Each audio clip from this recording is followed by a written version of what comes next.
তাহলে আমার বন্ধু যেটা বলছে ওটা সত্যি? ওই আমাকে ঘুমানোর কথা বলে গেমে এসে সারা রাত কার সাথে ডুয়োতে বসে থাকে। আচ্ছা, আমি ওর গ্রুপে জয়েন দিয়ে দেখি দেখি আমাকে নেয় কিনা। কি রে ভাই, বুঝলাম না ওই আমাকে গ্রুপে নিতেছে না কেন। এখন দেখি নিজে আবার আমার গ্রুপে জয়েন দিতেছে। আচ্ছা, নিয়ে দেখি তো কি বলে। আলামিন, তুমি এত রাতে গেমে কি করো? তুমি না ঘুমাইতে গেছো? এই কথা তো আমার তোমাকে জিজ্ঞেস করার কথা। তুমি না আমাকে বলছো তুমি ঘুমাইবা, কিন্তু তুমি না ঘুমাই এত রাতের গেমে এসে ডুয়োতে এতক্ষণ কার সাথে বসেছিলা? আমি ঘুমাইতেই গেছি, কিন্তু ঘুম আসতেছিল না দেখে গেমে আসছি। তাহলে তো তোমার দরকার ছিল আমাকে কল দেওয়ার, তা না করে তুমি গেমে আসলা কেন?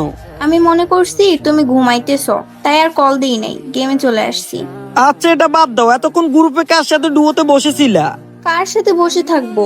তুমি জানো না আমার সাথে কোনো ছেলের অ্যাড নাই? আমার ফ্রেন্ডের সাথে ছিলাম।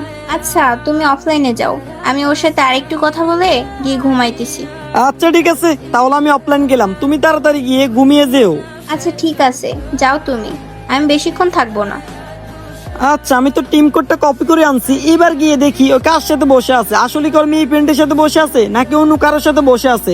আচ্ছা, গিয়ে দেখি তো কার সাথে বসে আছে। কি রে, এটা আমি কি দেখতেছি? ওই না আমার বলছে ওর ফ্রেন্ড লিস্টে কোনো ছেলে অ্যাড নাই। তাহলে এই ছেলেটা কে? আর তাহলে প্রতিদিন রাত্রে এই ছেলেটারে নিয়ে ওই গ্রুপে বসে থাকে।